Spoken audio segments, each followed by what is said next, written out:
Kepala Dinas PU Lubuk Linggau Ahmad Asril mengatakan, perbaikan jalan menuju RT 07 dan RT 08, Kelurahan Tababaru, Kecamatan Lubuk Linggau Utara 1, Kota Lubuk Linggau akan dilakukan pada tahun ini. Persiapan untuk perbaikan jalan tersebut sedang dilakukan pihaknya dan saat ini sedang mempersiapkan untuk proses lelang tender.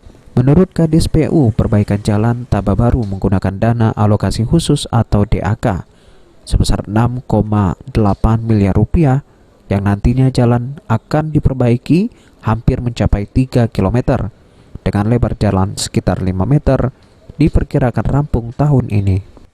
Tababaru kita melalui anggaran DAK, jadi ini sudah mulai kita persiapkan untuk tender mungkin minggu depan itu kurang lebih 6,8 atau 6,7 miliar, itu mungkin hampir 3 kilo.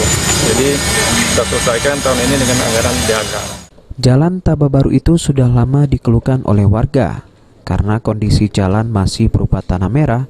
Jika hujan mengguyur membuat jalan terdapat genangan air dan licin. Akibat kondisi jalan yang belum diperbaiki membuat warga di 2 RT itu cukup kesulitan untuk menjual hasil kebun mereka seperti karen dan juga kopi.